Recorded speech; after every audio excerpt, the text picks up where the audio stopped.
Welcome to another reading from the Science of Mind magazine, the Daily Guides. Almost at the end of the month. We got 2 more readings to go, including this one. My wife was commenting this morning how she liked these readings that we've been going through the whole month. As I mentioned earlier, she reads them last thing at night when she's in bed. It helps her fall asleep, I guess, and she likes it when the messages are fairly simple and straightforward, and she doesn't have to do too much cogitating to figure out what the message is. And the messages have been pretty good, I think. And as I mentioned, I think Reverend Joanne McFadden has done a good job because she's used stories to underline her points, and I think that's always good. I came back today just a short while ago and found out the alarm was on. My wife was out. She's obviously walked across the street to her neighbours because she's not really driving yet, and both cars are in the garage. Well, they are now that I put one in there. So let's see what she has for us today, shall we? It's called Look for the Gift. Look for the Gift. First quote is a pretty long one. It's from Michael Beckwith, and once again it's from his 40-day Mind Fast Soul Fast. 40-day Mind Fast Soul Fast. And it's day 2, actually. As I said, it's a pretty long one. So here we go. God has a gift to give to the world as you, beyond what your surface mentality may sometimes see. So when you commit to discovering and expressing your faculty of divine creativity, what emerges is living and expressing from a deeper dimension of your being. This is real aliveness. So in other words, there are things within us at a deeper level that need to be expressed. As he says, God's got a gift to give to the world as you, beyond what your surface mentality may sometimes see. So in other words, when we are on a spiritual path and we're open to it, then new pathways open for us to find out what our gifts are and to give those gifts to the world. And I like this one from Ernest Holmes. It's from a publication called It's Up to You. It's Up to You on page 22, paragraph 4. I think this is really kind of sums the whole thing up. But God cannot give us anything unless we are in a mental condition to receive the gift. But even God cannot give us anything unless we are in a mental condition to receive the gift. As I said, that's from Up to You. It's Up to You, page 22, paragraph 4. I gotta admit, I think that kind of sums it up. So, in other words, when we're in spiritual mind treatment and we're treating for people, they've got to be open and receptive to accepting the gift. You know, even Jesus couldn't give things to people if they wouldn't accept it. He would always ask people, or not always, but he would often ask people when they came to him for help, saying, what do you want? What is it that you want? And the one I like is the one about the beggar at the gate. The beggar at the gate wants to be cured. He's a cripple, but he wants to be whole again. And when Jesus questions him about this, like, do you really want it? What he's really implying that the guy needs to consider is this: that once he's made whole, he cannot make his living anymore by begging at the gate of Jerusalem as a cripple. He's got to find some meaningful work, some meaningful employment to sustain himself. So the guy's got a big decision to make. He's got to be open to it. So in any prayer situation, we have to be open to receive. And when we pray for people, they need to be open to receive. So maybe sometimes the prayer that we need to actually offer is that somebody be open to receive the gift. So in other words, we take a step back. Well, let's see what Reverend Joanne's got to say on this 30th of May 2023. Neil Pritchard lives with cystic fibrosis. But instead of Nell Pritchard lives with cystic fibrosis.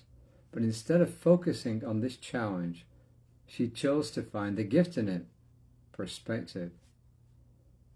The contrast with lows and highs make the highs so much better, she said. She looked for online support communities for people with her condition, but she found that members were comparing their symptoms and commiserating over their illness, demonstrating negative thinking and not what Neil Pritchard sought.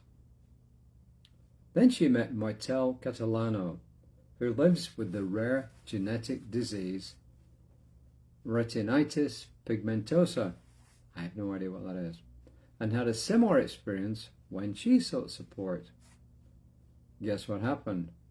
The two women created the non-profit, quote, Beyond My Battle, unquote, to provide a supportive place for those dealing with any chronic illness, in other words, any long-term illness. The diversity of physical ailments eliminates any comparison. Beyond My Battle, the organization, focuses on the mind-body connection, emphasizing that how each person approaches illness makes a huge difference.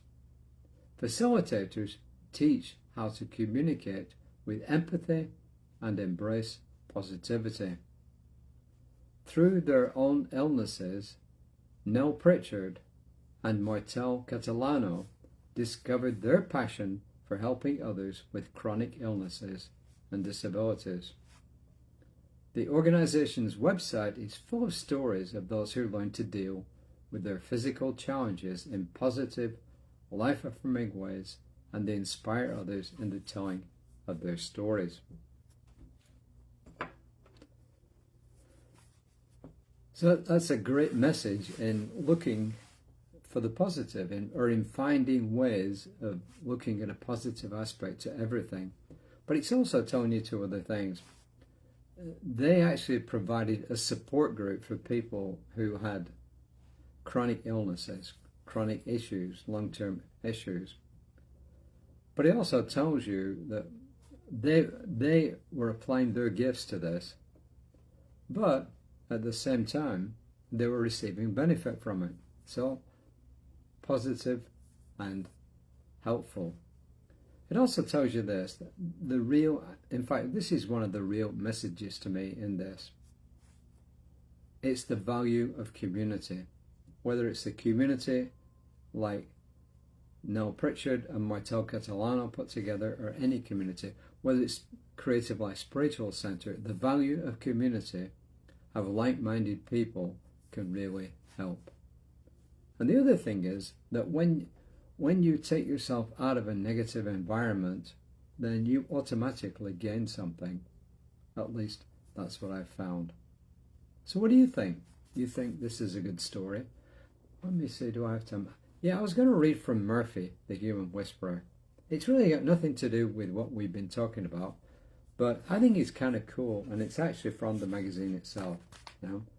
Facebook doesn't flip the thing around, so this is the Science of Mind magazine for this month that I've been reading from. It's titled Light Within the Shadows. But I think Murphy's kind of cute, don't you? So let's see what he's got to say. Of course, it's really Bob Lukin who's writing it.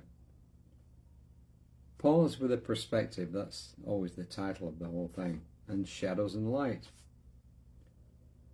When I heard my people talking about the light within the shadows, I asked myself what I know about this topic. I know what shadows are, and I know what light is. I don't think you can separate the two. When I'm in a well-lit place and close my eyes, light's replaced with darkness. For a few seconds after I close my eyes, light appears around the edges of the dark, just like shadows appear around the edges of light. A friend of mine told me light and dark are two sides of the same coin.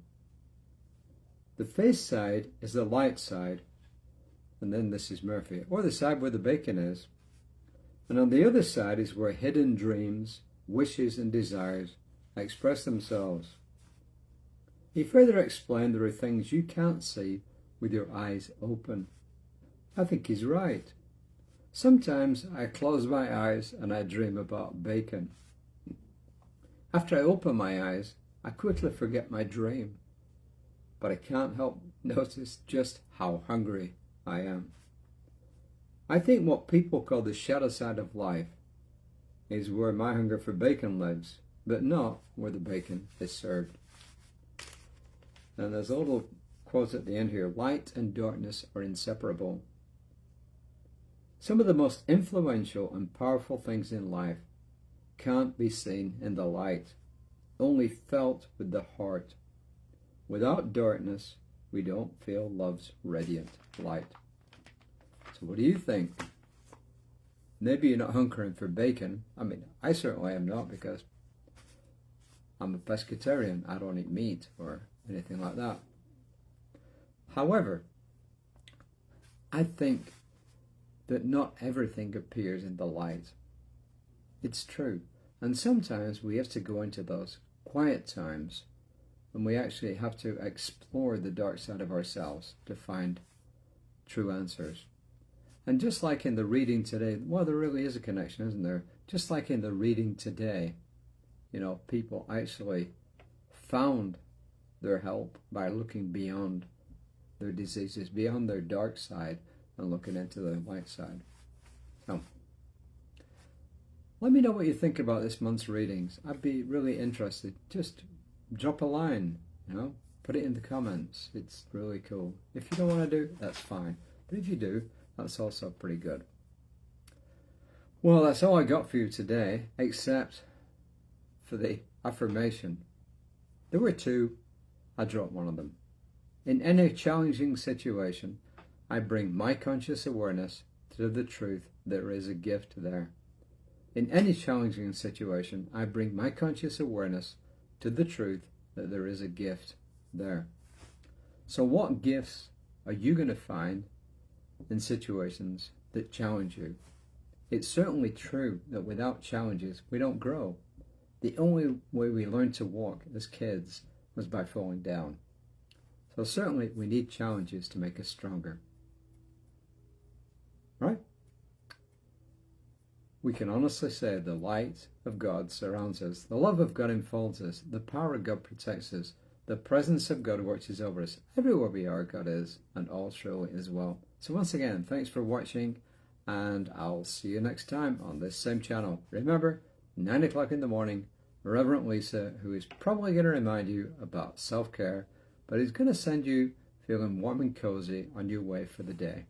So until then, namaste.